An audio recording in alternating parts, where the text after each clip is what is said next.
This is a question that nikah and registered marriage, which way is right in Islam? As far as Islam is concerned, compulsory marriage, which is must, is a nikah according to the principle laid down Quran and Sahih Hadith. That means would-be bride and bridegroom, girl and boy are there. There is a person who does the nikah. Not that he has to be a Maulana. If he's there, good, alhamdulillah. Not that he has to. There are rules and regulations. There should be 2 witnesses, minimum. Person who asks the girl that, do you accept him as the husband with so and so male? He says, Kabul is sufficient. The bridegroom is asked. If he says yes, so only by agreeing, Miyan Bibi Razi to kya karega Qazi? So if the girl and boy agree, there is a stipulation that a meher is important, but there is no amount less or more depending upon the status of the husband. Even a verse of the Quran can be meher. That's all details. But that is the Islamic way, that the girl and boy who want to be married, there are 2 witnesses are there. There's a person who asks these people and writes it down. Now, as far as registered marriage is concerned, this nikah in Islam is minimum acceptable, as far as Islamic Sharia is concerned. But there are different laws of the country. So if there's a law of the country which doesn't go against the Islamic Sharia, you can follow it. So now the law of the country said, fine, whichever religion you belong to, whether Hindu religion, Christian religion, Islam, if you have married, we accept it, but even inform us. In India, the moment the nikah takes place, it is taking place in Urdu or whatever language you want to write. Mostly it's in Urdu. It can be in English depending upon the state it comes from. Write it down and give it to the government for registration. So that's totally halal. It's not further Islam, but further according to the Indian government, which is good. Which in Islam it will be mustahab. Not that if you don't register you're not husband and wife. Mustahab means encourage, because why should you not follow the law of the country if it's not against? So registering that nikah which has taken place, that person done the nikah, anyone else could go and tell the government, now we're husband and wife. So tomorrow if you want to make a passport, who's your wife? Who's? So this is registered.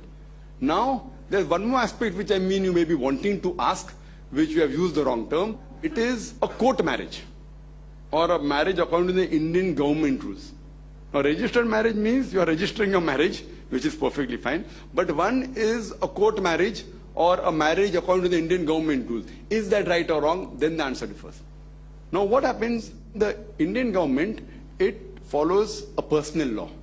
Personal law means Muslims can follow their personal law, Muslim personal law. Hindus can follow Hindu personal law. Christian can follow Christian personal law. Personal law means anything related to themselves and their family, as long as it's not criminal.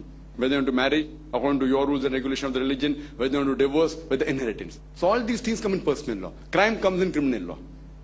So personal law, the Indian government, being a democratic secular government, they give every citizen to follow their law. But there's also an Indian law. Now if some people say that I want to marry in the civil court, court marriage. The court marriage, Indian government has its own rules and regulation. So if Hinduism has its law, Islam has its law, Christianity has, Parsi, fine. Even Indian government has its law. So you can even marry according to Indian government rule. Now once you marry according to Indian government rule, is it Islamic or not? I feel it is kufr.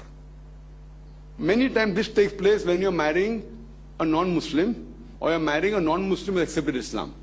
Maybe you're marrying a girl from the Christian community or any other Hindu community. You say, okay, nikah kara karo, lekin civil marriage bhi karo, court marriage bhi karo. Ah, no problem, nikah ho gaya na. And they go and do the court marriage. Now one thing we realize, if you have been married under any law, but if you do a court marriage, the Indian court is prevalent, is upper limit. So if any dispute takes place, you have to follow the Indian court, not your personal law. So once you do court marriage, after that or before that, you do any other marriage, you can do it. But this is the dispute will follow the Indian government rule. Now moment you do a court marriage, following Indian government rule, according to me, though many people say no problem, I say it is kufr. Kufr means you are agreeing that the law of the country is superior to the law of Allah subhanahu wa ta'ala. Some laws may not differ, but if it differs, for example, inheritance will be according to the Indian government law, not according to the Quran. Divorce takes place according to the Indian government, not according to the Quran. So most of this takes place mainly when there's marriage between a Muslim and non-Muslim or different religions. People are marrying, or a person has reverted. It is kufr according to me. That means you are agreeing that the law of the country is superior to the law of Allah subhanahu wa ta'ala. As far as India is concerned, I don't know of any law in the Indian government which forces a Muslim to do something which is haram, or prevents him to do something which is farz. So a Muslim can be a very good Muslim even by being an Indian. It may give you options, like you want to have alcohol, have, don't want to have, don't have. It's not forcing you to have alcohol. If it forces you to have alcohol, then the law of the country is against our law, directly. It's permitting you to pray the way you want to pray. It's not saying you cannot pray Islamically. Then it becomes haram. So as far as Indian law is concerned, the constitution, I don't know of any law in the Indian government which forces a Muslim to do something which is haram or prevents him to do something which is first. It may give you option to do haram. That's your choice. So therefore a Muslim can be a very good Muslim and an Indian at the same time. Like many countries say, if you want to marry, you have to marry according to the law of that country, like South Africa, USA. Nikah is not accepted. So many people do nikah and they don't register only and they don't inform also and then he's bothered. But if you inform that you are legally married wife, then you cannot follow the Islamic Sharia. So that freedom is there in India which is not there in many other countries. So therefore, if you ask me, sister, if you do court marriage, I feel it is haram. And my advice is that don't do this court marriage. Do only Islamic nikah. The moment you court marriage, it's kufr, agreeing that the law of the country is above the law of Allah subhanahu wa ta'ala. Hope that answers the question, sister.